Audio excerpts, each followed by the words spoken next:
Mr. Chair, I've got 7 o'clock. Thanks, Mel.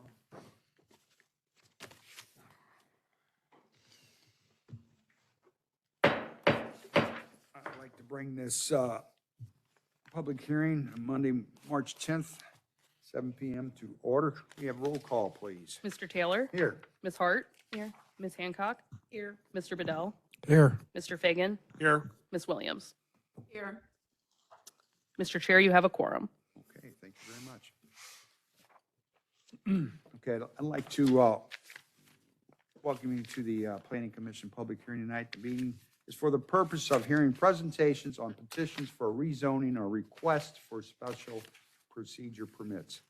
I'm Keith Taylor, Chairman of the Commission. In addition to the other members of the Planning Commission, I would like to introduce to my right Jacob Trimble, Director of Planning, and the planners to my left, signed to tonight's petitions. I hope you've picked up a copy of the public hearing guidelines brochure and tonight's public hearing notice, which are on the table just outside the door. The brochure describes the format we will use for the meeting, and the agenda lists the order in which we will hear the petitions. If you wish to speak, please fill out a speaker/attendance card indicating the petition you are here for. If you speak, please give your card to me as you approach the podium. If you do not choose to speak, please put your card on the table at the exit of the chambers. The card includes a QR code that you can subscribe to Planning Commission agendas by doing this. You'll be able to access a copy of the commission's report when it goes to the county council. The commission will not make a decision on petitions heard this evening. Normally, the commission will receive staff reports and make a decision on tonight's petition at the next executive meeting, which will be on April 7th, 2025. Additional comments, letters, and petitions submitted to the Department of Planning within 2 weeks of this meeting by March 24th, 2025 will be distributed to the planning commissioners in their executive meeting agenda packet. Written comment can be sent via email to planning, PLANNING, at stlouiscountymo.gov. If additional information is required, the decision may be delayed. The Planning Commission's recommendation will then be forwarded to the County Council, who has the responsibility for the final decision. The meeting will observe the following guidelines. Planning staff will introduce the petition and show photos of the site. Then the petitioner will present the request. They will be allotted 15 minutes. Then persons in favor of the request will speak. After the persons then in opposition or with concern. Persons speaking as an individual will be allowed 2 minutes. Persons representing a group will be allowed 5 minutes. Please keep your remarks brief and avoid repetitive or seconding presentations. After all opposition speakers have spoken, the petitioner will be allowed 5 minutes to answer questions and points raised by other speakers. The commission may ask questions of any speaker. After each petition is heard tonight, I will ask for a show of hands by persons in favor, in opposition, and with concern. This is not a vote and is not binding on the commission or the county council. The purpose is to make a crowd count part of the record of each petition. And now the first petition heard tonight will be PC 05-25, St. Louis County Planning Commission.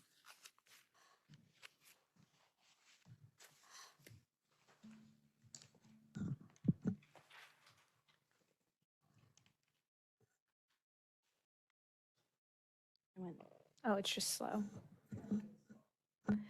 Good evening, commissioners. I'm Abby Freudel, St. Louis County Department of Planning, 41 South Central. I'm presenting on PC 0525, St. Louis County Planning Commission, which is a request to consider amendments to Chapter 1003 zoning ordinance pertaining to window lighting and signage, commercial vehicle parking, home occupations, legal nonconforming uses, architectural review, landscape escrows, telecommunication towers, and other items that may need clarification. So tonight I'm going to walk through those items and explain the things that the department is recommending the commission consider amendments to. So the first section is window lighting and signage. The zoning ordinance regulates the size of window signs. Currently, the maximum size for window sign is 50% of the size of the window, and then for second stories there are additional requirements. You can only have 20% on a second floor and so on.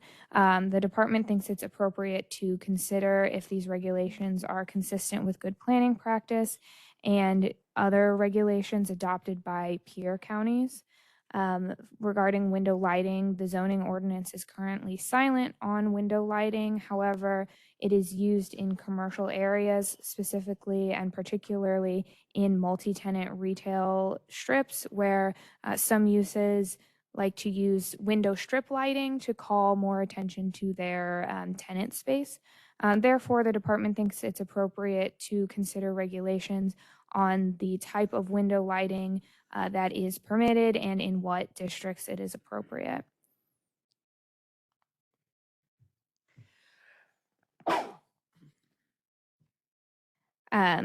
So the next section is commercial vehicle parking. The zoning ordinance in the miscellaneous regulations says that no person shall park a commercial vehicle on any lot where the primary use is a single family or multifamily dwelling between the hours of midnight and 6 a.m. of any day. And the department thinks it would be appropriate to look at zoning ordinance requirements and traffic code requirements to better align these two codes and ensure more effective and uniform enforcement throughout the county. The next section is home occupations. So home occupations are defined in the zoning ordinance as essentially a business that is run out of your home. You cannot have members of the public coming to your home to engage in the business. You can also not deal in any stock or trade, so you're not supposed to have items coming to or shipping from your home in relation to this business. The department recommends considering amendments to bring this definition in line with the type of businesses that residents want to operate out of their homes, which has changed particularly since COVID-19, and also aligning these regulations with the state's regulations for home occupations, which were updated semi-recently. The next section is legal non-conforming uses, which is section 1003-170 of the zoning ordinance. And the department recommends looking at this section in whole to ensure that it is able to be enforced in a way that is in line with the current goals of the county with regard to these non-conforming uses and structures. The next area is architectural review.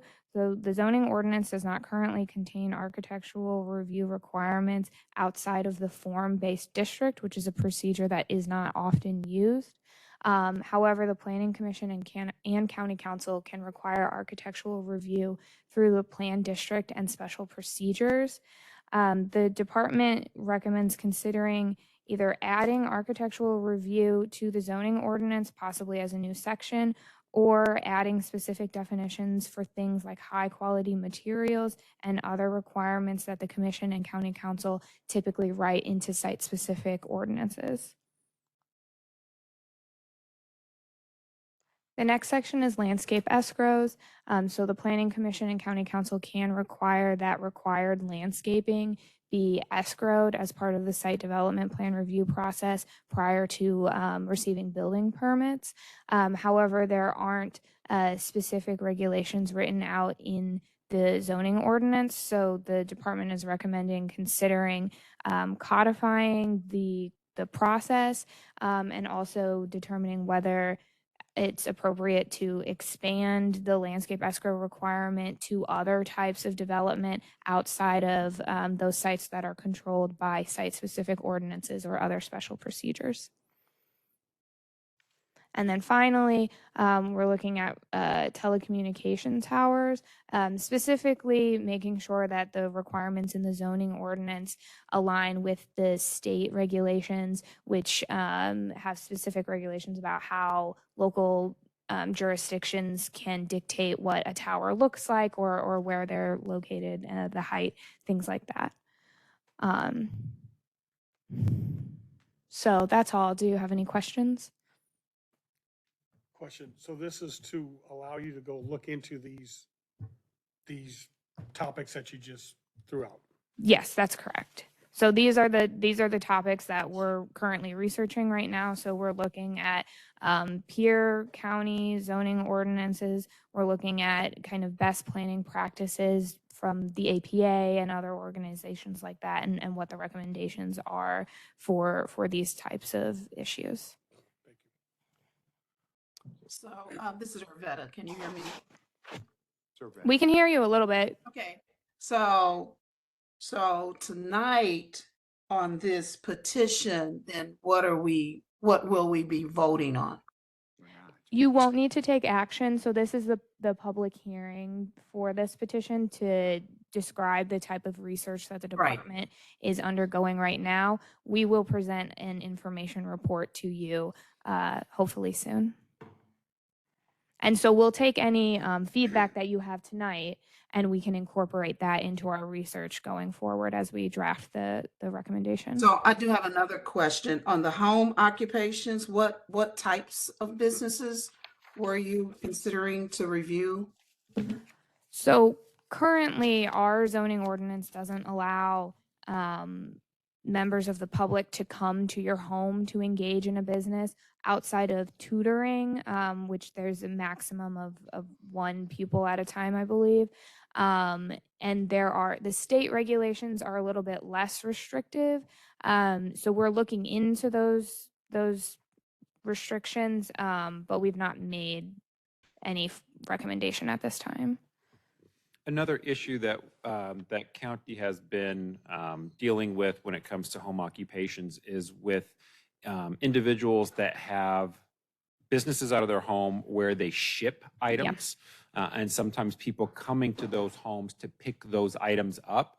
And so we are looking at what is best practice for those types of considerations so that we're not introducing commercial uses into residential neighborhoods, but still, looking at what's best practice for those issues.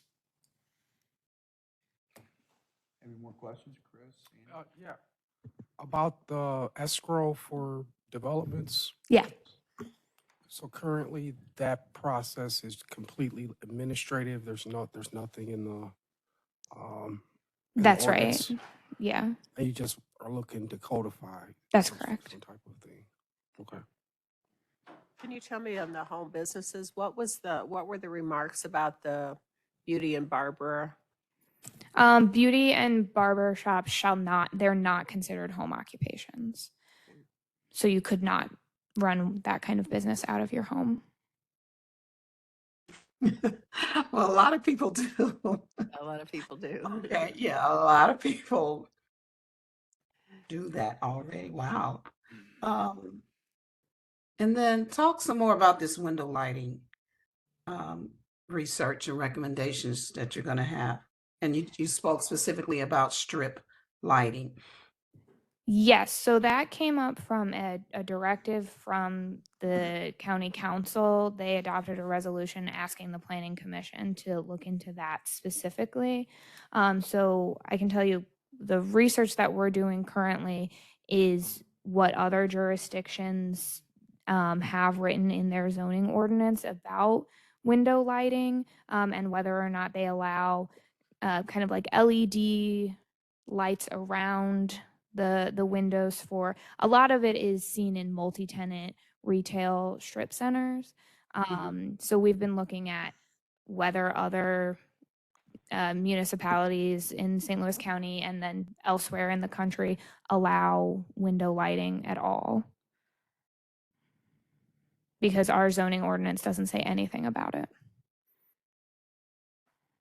And then the next item that you had after that was about no commercial vehicles. I couldn't grasp all of what you were saying.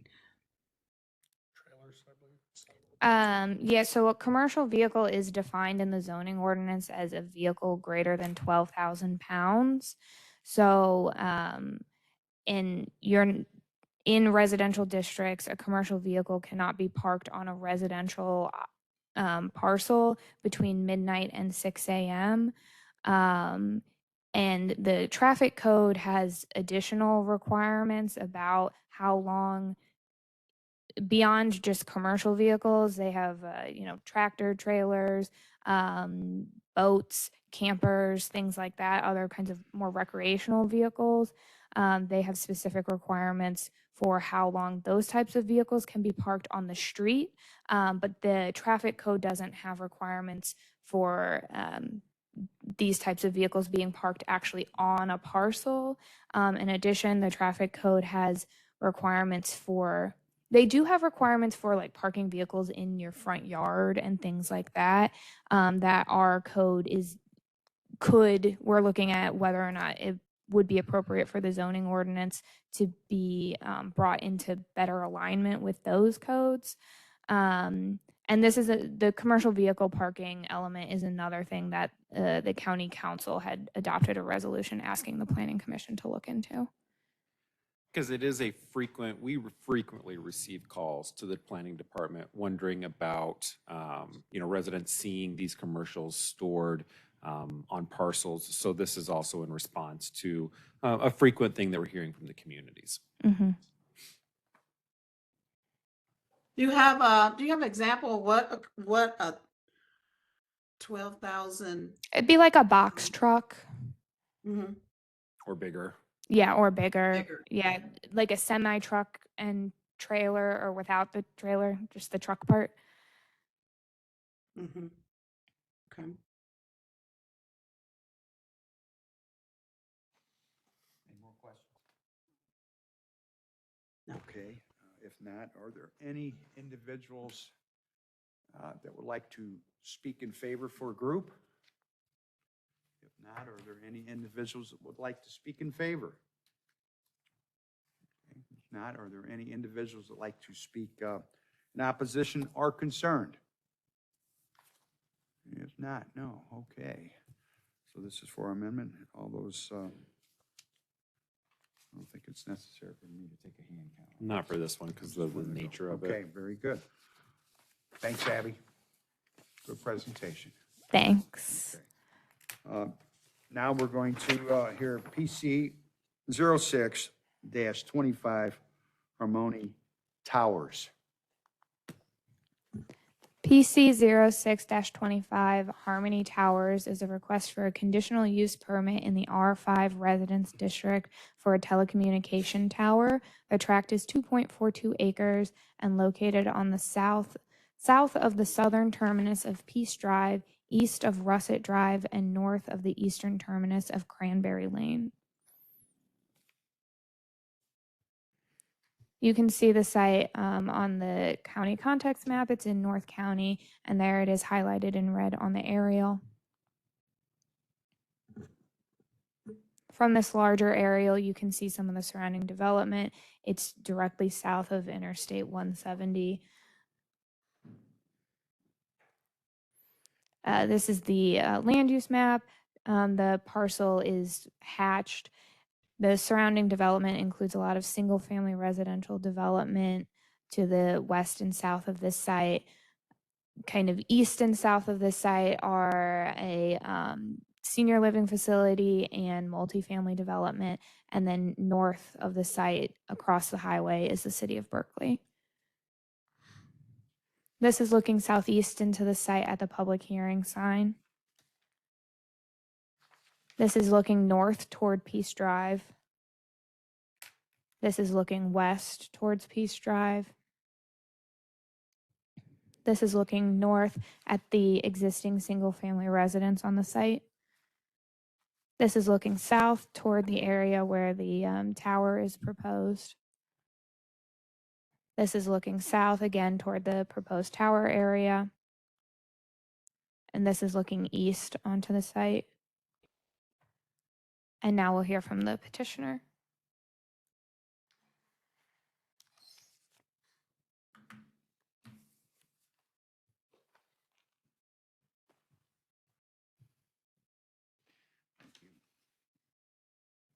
you'll want to point the clicker toward that door. It's very sensitive. so- Okay. We'll see if I can make this work. Good evening. My name is Jackson Nadinger. I'm with Selective Solutions. We're a site acquisition firm based out of Valley Park, Missouri. Here this evening on behalf of the applicant, Harmony Towers. I think staff for the assessment of the parcel agree with everything that they said. I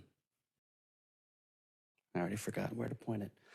So the first slide that I have here is a boundary survey of the property, showing the proposed access, proposed tower location, and we'll have the setbacks displayed on the next slide here.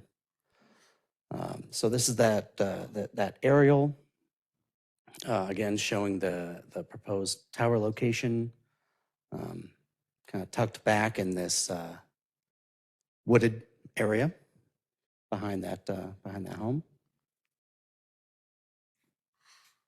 Here we have the enlarged site plan showing that this is being constructed and developed for a minimum of 3 carriers.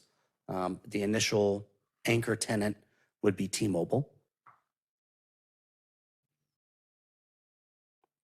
Here's a tower elevation page, just showing that the tower is proposed to be 100 foot tall, and that would be to the top appurtenance. Here we have a landscape plan which meets the code of the county, the development code. And again, this is something that is tucked back in a kind of a dead end road. You know, there's not going to be a lot of traffic back there that's going to be seeing this stuff. So, but we are proposing that that landscaping per code. Here we just have another aerial view of the parcel. Parcel map again. Here we have some propagation maps from T-Mobile. So this first map is showing the current 5G coverage in the area.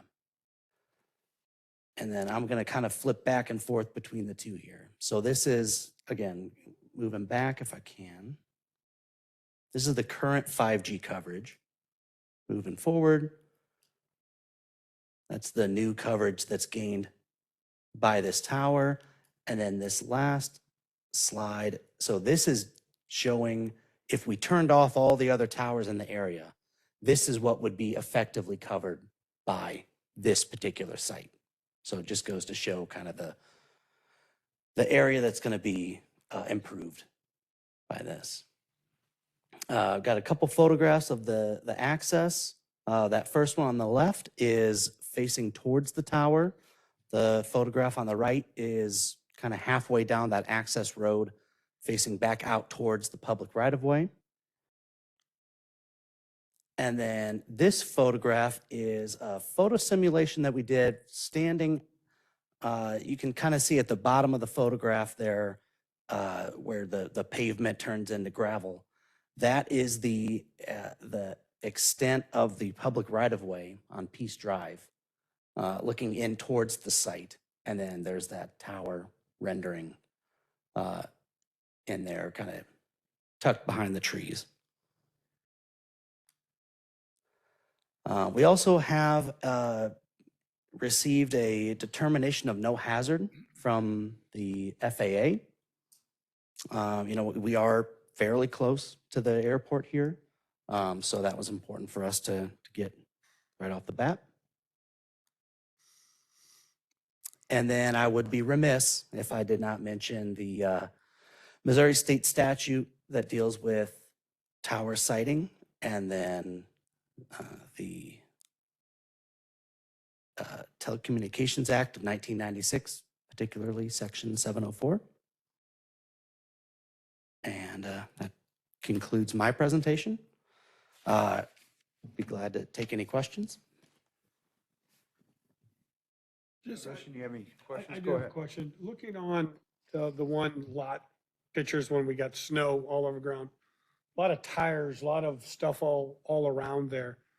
Is any of that being cleaned up with part of this? I can just speak to the area that my client would be constructing. And so, that, I believe we have a 60-foot by 60-foot lease area in effect. And so that area would be cleaned up by my client. That 60 foot is inside the fence line or out where the trees are? I think all that stuff will be outside the 60-foot area, I'm thinking. Could you go back to that slide? Yeah, absolutely. Go and push it into. Yeah, I believe the landscape buffer would be in addition to that 60-foot by 60-foot. See all of that. Those photos that you just passed up, I think. So your 60-foot by 60-foot, I'm sorry, your 60-foot by 60-foot doesn't encompass the whole blue area, or it does? Correct. No, that whole blue, what you're seeing on this one, that is the entire parcel. Okay. So that's the whole 2-point-some odd acre, 2.42 acre tract. So maybe some. It'll have to be cleaned up for them before those plans. All right. Any other questions? I noticed you did a simulated photo from the right-of-way, the road, Peace Road, I guess. But it will be definitely visible from the highway, correct? 170? I would imagine it would be. That's how these guys meet their coverage objectives, is through line of sight. So, that the proposed location is what is going to meet the coverage objective. And part of that would be the highway. Or Betty, have any questions? Okay, thank you. Thank you, sir. Thank you very much.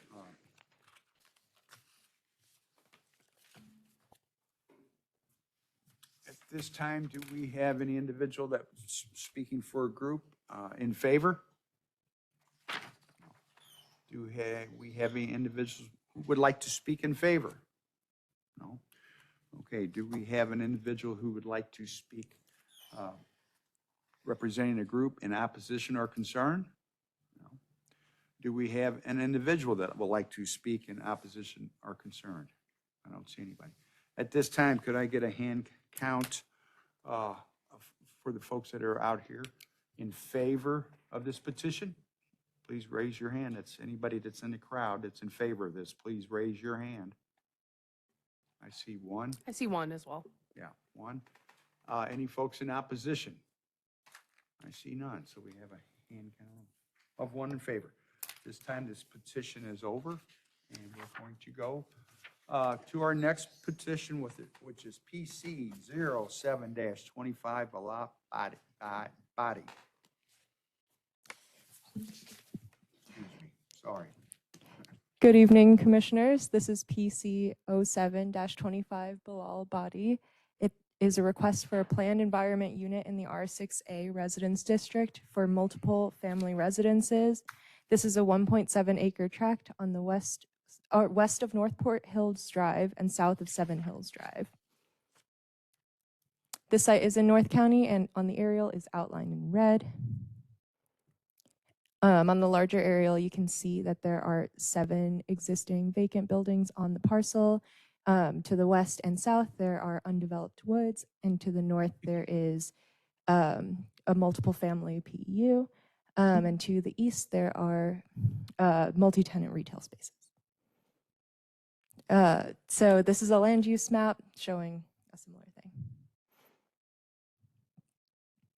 thing. So this is west looking into the property at one of the vacant buildings. This is looking north up Northport Hills Drive.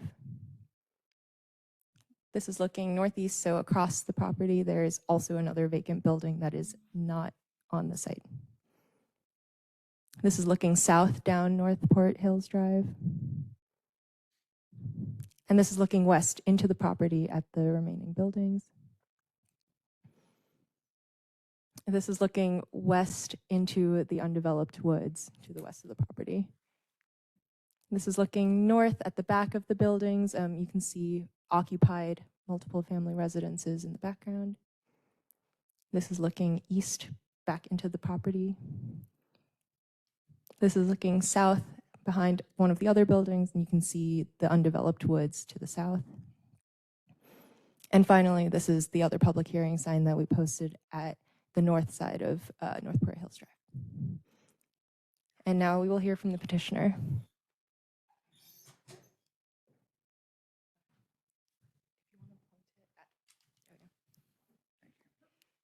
To advance the slides, you'll click this and you'll point it up there. Hi, I'm Jennifer Brown with Jennifer Brown Engineering. I'm presenting for this project. 285 North Forest Hill Drive. Some background. This was part of a planned environmental unit. Looks like the plans I saw date back as far as 1988. St. Louis County Pact number 12704-88. I believe construction began in 2002 by the Safari Estates, Inc. I think they had a plan for the existing development to just keep going down, and at some point they ran into some issues. This is a copy of the planned plan environmental unit from 1988, and then construction was halted at some point due to some financial difficulties and legal disputes, such as a bankruptcy for the developer. And it looks like in 2011 there was an attempt to resurrect the development, and it was part of a St. Louis County Department of Highways and Traffic approved plan H&T 540 at the time. And that's that project there. They intended to develop the whole area out. And then the 7 parcel constructed building, the land was purchased by the petitioner with the intent to develop the site and reuse the existing buildings last summer. Since he purchased it. Oh, this is a picture of the site. I think it was over the summer. So it was in pretty much disarray. Sorry.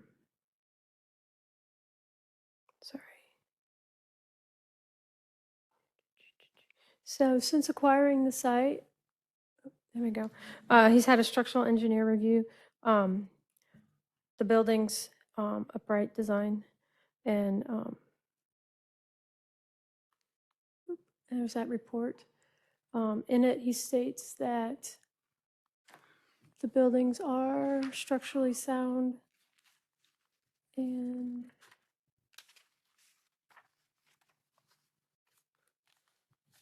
there you go. The buildings are structurally sound. There's a little bit of damage to the back 2 properties on the west side due to some tree damage, but it's nothing that can't be fixed. And then basically says the buildings are in generally good condition and overall the structure of the buildings are adequate and should be able to proceed.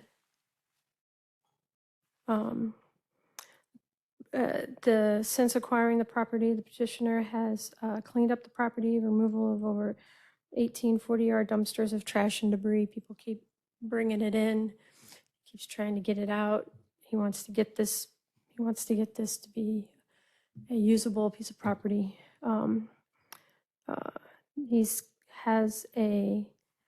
got a permit. He's replacing the roofs on the buildings, plans on installing new siding and windows this spring.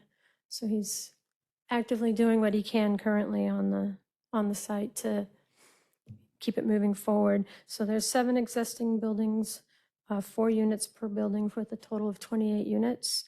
Half of them will be 3-bedroom, 1 bath, and the other half will be 2-bedroom, 1 bath.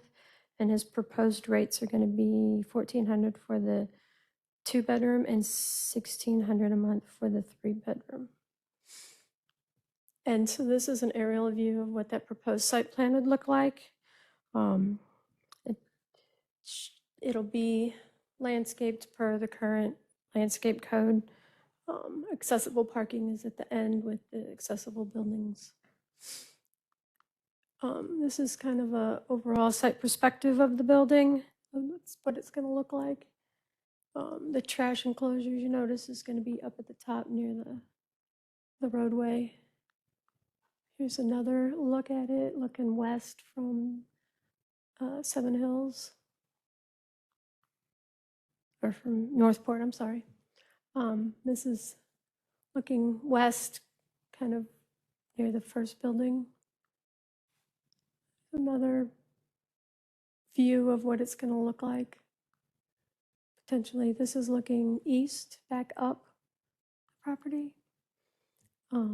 It's another looking kind of northeast. This is a site development plan. What the grading and stuff is going to look like on there. And then this is a landscape plan that shows landscape in accordance with St. Louis County's landscape ordinance. And that's what I have so far. Any questions? Does anybody have any questions? Chris, please. Good evening. So the current owner only owns those 7 buildings, this one little plat Mhm. development. Yeah. Is this their first redevelopment project of this size?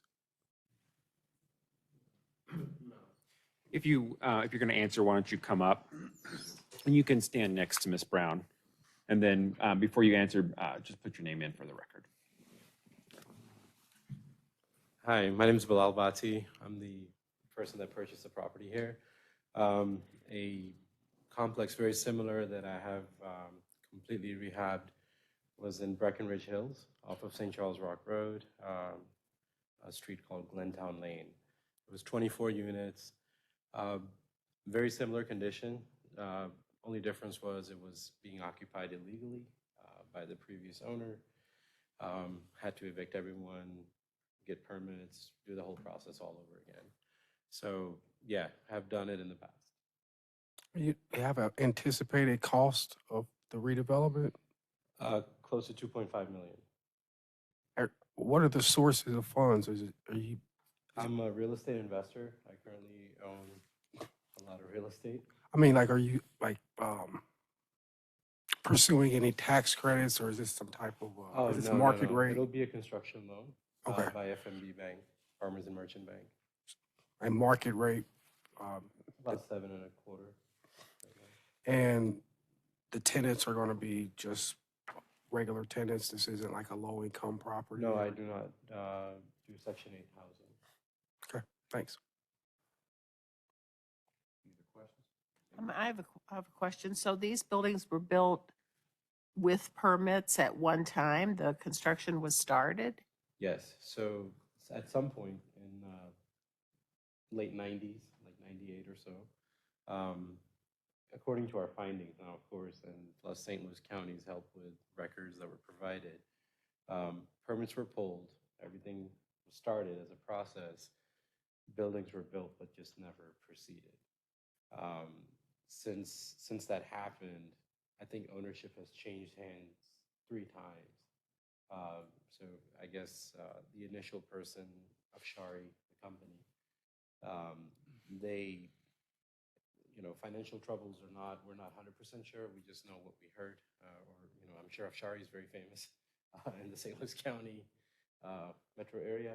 So we all know the history of that. So that's kind of exactly what happened with this property. It fell through the cracks, never proceeded, and then it just became a shelter for people that shouldn't be there. and a dump site.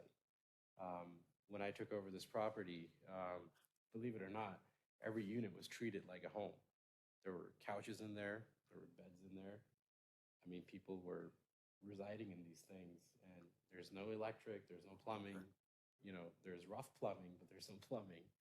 There's no water, and people were living in them. So that's the state I found them in. So we knew that we're gonna have to go through zoning again, because it's been so long between 2002 and now. So all these units, there's no drywall and they were just framed out? They're just framed. Just framed. Yeah. So Are the utilities there? Yes, so the water is there, the electricity is at site, waste is at site. Sanitary. Stormwater drain is at site. Everything's there, it's just not used, I guess, in other Or words. necessarily ran into the individual buildings.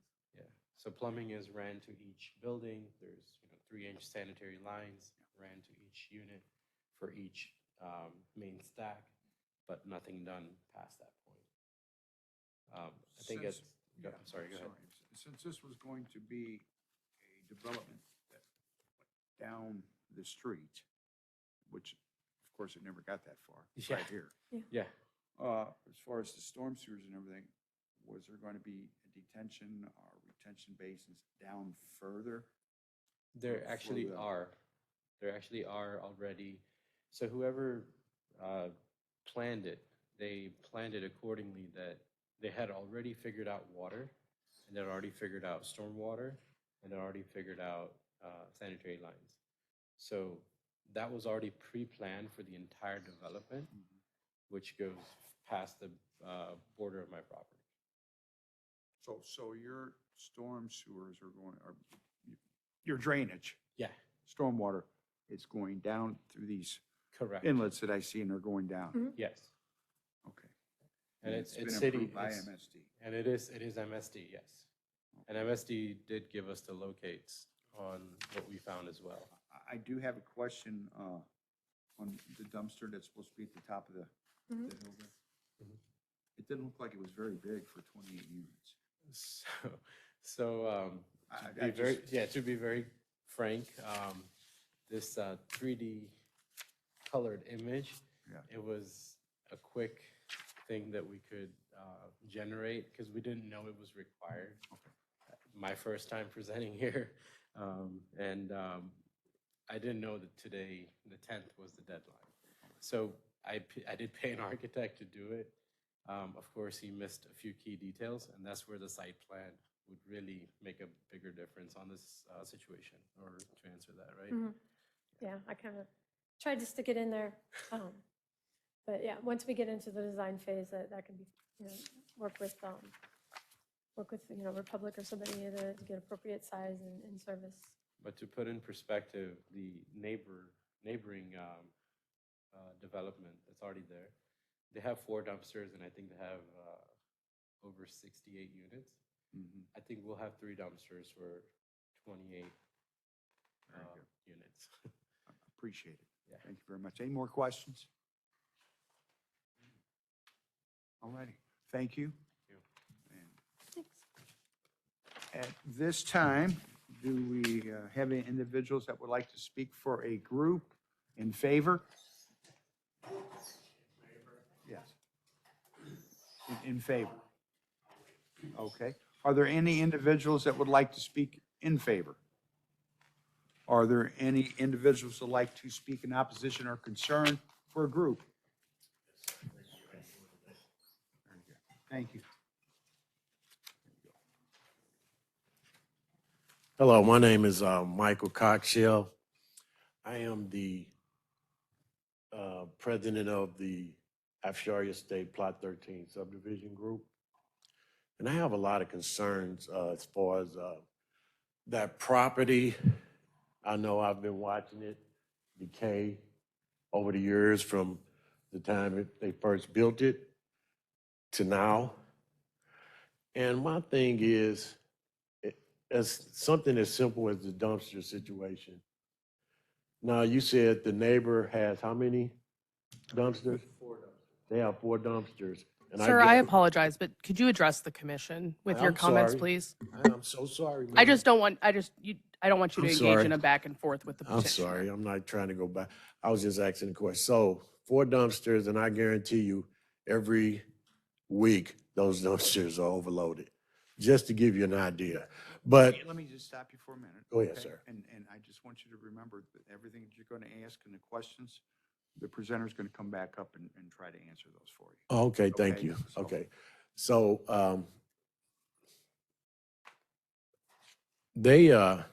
that area, first of all, I'm concerned about the traffic because that unit where they're talking, it's one way in and one way out.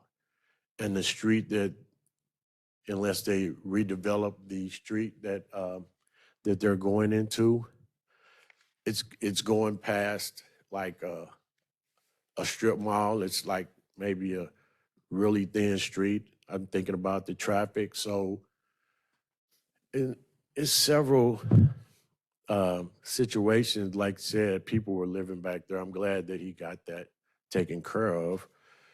But I'm just thinking about, and I thank God that he's not doing Section 8 because that has a tendency to bring a certain type of environment. But his neighbor, he's bringing in a new development into that portion of the neighborhood, but his neighbor, those condos where he's building next to, are undeveloped. And so I'm just saying, how are you going to attract somebody to bring in to the new development when you got to drive past this old development? I've dealt with this. Our subdivision has dealt with this situation for so long, just by the type of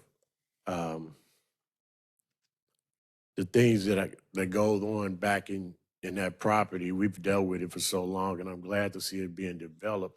It's not like I'm in opposition.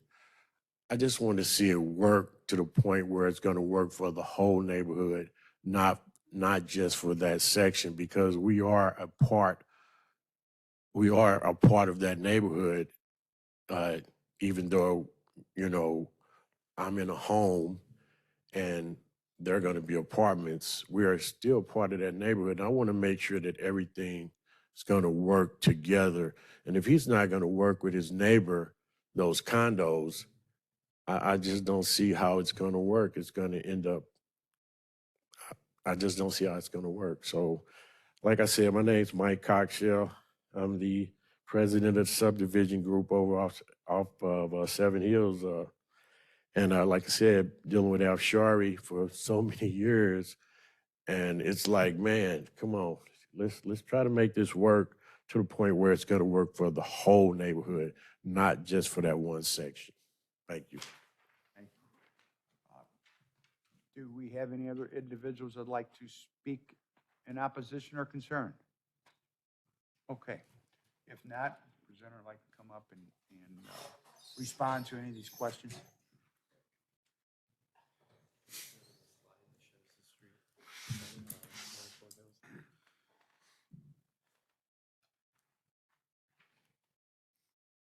So I think I got 2 concerns from what was mentioned. One of the concerns is there's only one way in or out. That is not the case. Northport Hills Drive loops completely around the shopping centers. We're going to get to that picture here in a minute to make sure that we're all on the same page. Yeah, well, yeah, that should be sufficient. So if you look at the engineer's satellite photo, if you see where the 7 buildings are, the street right in front of them, which is Northport Hills Drive, it goes past the existing condos that are there, and you can turn right onto Seven Hills to leave the neighborhood, or you could drive the other way and come back all the way around onto New Halls Ferry Road. So there's 2 points of exits. The street, Northport Hills Drive, is built per code. We did check on that. It is the same width as the street that is prior to it, which is the condo street. As per being the friendly neighbor, I assure you, if anything, I'm cleaning it up. I'm not there to make a mess. The tenants that live next door, their majority of them are rentals, so they do tend to leave their trash on my property. They still do it. In fact, somebody just dropped off 3 tires yesterday because they didn't know where to throw them, so they get thrown on my property. So, and my camera catches them. I have cameras on the property that are solar powered. And unfortunately, I get to see some events that I don't want to see, and majority of it is coming from the neighborhood. So I think to address the first concern, which is in and out, there's 2 ways in and out to get to this parcel. Is there another Google image? Yeah. That you can see I that? think what the speaker's alluding to is I can is hear. that Northport Hills does loop back to I just Yeah. to the arterial, but it's not maintained in a drivable condition. So it's not. That's because that street, that Northport Hills Drive, is privately owned. So my parcel owns the first section of that street, and the remaining parcel that's on the other side is owned by someone else. So it is not maintained because, as you would see in one of the pictures that the person took that put the signs up, there's couches along the street, and there's trash along the street. There's mattresses. So, people aren't going to drive 15 miles to come and throw something here. They're coming from within the neighborhood, and they have this option. And I mean, we find toys, we find everything that you can name. So yes, it is not maintained. But one thing I have kept up with is, since I have taken over, I'm cleaning that street. I'm going through it and I'm pushing everything to the sides, and to make sure that we have a way to drive in and out, because we try not to come in through the condos entrance. That's, it just doesn't make sense to come through where kids are playing, or, somebody, and then people tend to park on the street where those condos are. So you really can't even pass through there with a truck or anything. There's just no space. There's a question before we go any farther. I guess you can answer that too, Jacob. Is the street at the condos county approved and county maintained? Yes. No. So the Not where you're at, but where the condos are at. So right where the condos are at, yes. Right where the parcel that I purchased, until the borderline of it, yes. It is not county maintained. But past my property line, it's not. 7 Hills Drive is county maintained, but the southern portion of Northport Hills Drive, after it So yeah, this part leaves is not 7 county. Hills, is not county maintained. So wait, isn't this street called Northport Hills Drive, the one that's not county maintained? Yeah, the portion that when you come south from 7 Hills Drive and you're on Northport Hills Drive, that's a roadway easement that Yes. provides access to. But when you go north to where I believe the speaker lives, where there are single-family homes, that is built on a public right-of-way. But this portion to access the multiple family development is not a county maintained roadway. Is that city of Florissant? I wish we had a. No, aerial it view. it is when something's not public right-of-way or private right-of-way, the other instrument for giving access is an access easement. Essentially, there's an easement across the parcel to allow the residents to access it, which I'm suspecting at the time was dedicated throughout this whole plat. And that's how Northport Hills Drive goes from 7 Hills Drive back to Florissant, or I believe it's Florissant. So, So it's an sorry, just easement. real quick. So I was under the impression that the condos that are already being lived in are on Northport Hills Drive as well. They are on Northport Hills Drive, Okay. but it is not a public right-of-way maintained by St. Louis County, which was the chair's Okay, question. that understood. Okay, that understood. Okay, sorry. No, sure, I just, Now- to now- clarify. None of Northport will. Yeah, none This of is Northport county is St. Louis maintained. County maintained. Once you turn left off 7 Hills Drive, it is not county maintained, correct? So you're going to be maintaining the road. Would that be correct? I'll be maintaining what's Your in portion. my portion, yes. And I'm doing that since I took over. I'm cleaning up trash every day that I go there. So normally I would think of a subdivision with multiple lots on a private street, that there would be some kind of a road maintenance agreement or a shared, A common road agreement, a yeah. common road agreement, but there's nothing like that in place, I guess. Well, yeah, with me particularly, I bought this place, I think about 9-10 months ago. So I have met just the, one of the maintenance individuals of the neighboring community Mhm. that literally comes and picks up everybody's bags every morning that they don't refuse to put into the dumpsters.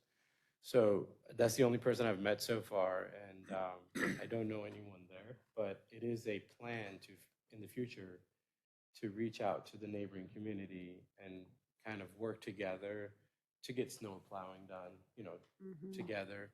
It'll only make sense, the same guy just drives another 50 feet further. Mhm. And likewise when it comes to cleaning it. Because, I mean, at the end of the day, it's going to become a continuance of the community. So, on North Port Hills Drive. So it would only make sense if they would like to work with me going forward. Were there any other questions that you need to answer? I believe I addressed it unless. He made a comment about the dumpsters, but if we work with Republic and get them sized appropriately with the appropriate type of pickup schedule, I don't see what a problem would Thank be. you. Okay, thank you. At this time, can I see a show of hands of those in favor of this petition? I see 2, 3. And at this time, Oh, are there 4 in favor? 4 in favor. Okay, 4 in favor. Are there any of those that were in opposition or concerned? Please raise a hand. And that would be 1. Okay. Thank you. That ends this petition hearing. Thank you very much. I'd like to move to close the public hearing. Can I have a motion to close the public hearing, please? So moved. Is there a second? Second.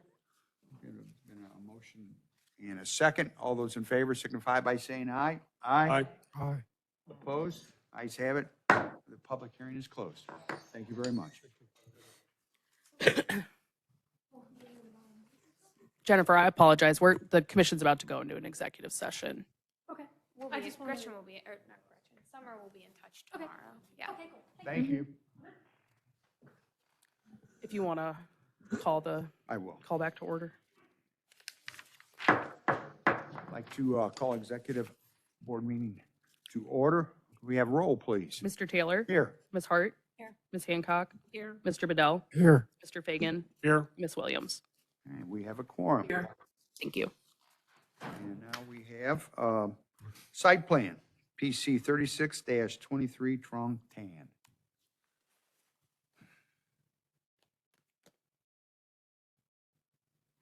PC 36-23 Trong Tan is a conditional use permit in the C2 shopping district. The use is a vehicle repair facility. This is a 0.58 acre tract on the northern quadrant of the intersection of Lemay Ferry Road and Hickory House Lane. And I apologize, the edits I did on the PowerPoint this afternoon didn't save, so I don't have a countywide context map for you, but this is in South County on Lemay Ferry Road. It's just a little bit north of the intersection of Lindbergh, across the street from Melville High School. So what's before you today are the architectural elevations of the building. The elevation at the bottom of the screen, the south side elevation, is what will face Lemay Ferry Road. So as the commission can see, they have a mix of materials. A mix of materials throughout. the different facades of the structure. The side of the building facing the road has 3 roll-up doors. That eastern elevation, which is shown on the top left corner of the structure, we worked with the developer on that side. That's the firewall of the building, so they weren't able to provide any fenestration. It wouldn't be feasible on a firewall, but we worked with them to provide some a facade treatment to kind of just break up that side of the building to make it a little bit more visually interesting. So we're recommending approval of these elevations. You've heard the recommendation. Can I have a motion for approval, please? So moved. Is there a second? Second. Okay. Are there any questions or concerns about this? All right, with that being said, we've had a first and a second. All those in favor signify by saying aye. Aye. Ayes? Ayes have it. Thank you very much. And I'll call this meeting adjourned. I just want to give one announcement, and it's a sad announcement, but Amina Arisanya, who is a planner in this office, she has resigned from the planning department. She has taken a new opportunity with the city of Philadelphia. So she is, we're excited for her for this new opportunity, but we are sad that we will not be seeing her anymore here at the Planning Commission. So I just wanted to let you all know. Sorry to hear that. And let me ask for a motion for adjournment. Motion to adjourn. Is there a second? Second. Okay, all those in favor signify by saying aye. Aye. Nays? Ayes have it, and we were adjourned till Bill, the April executive meeting, I think it's the 7th. I should read it. of It's right here April. on paper, but you're right. Thank you very much. Yeah, that's right. It's in those opening remarks. Thank right. you. Thank you. Good night.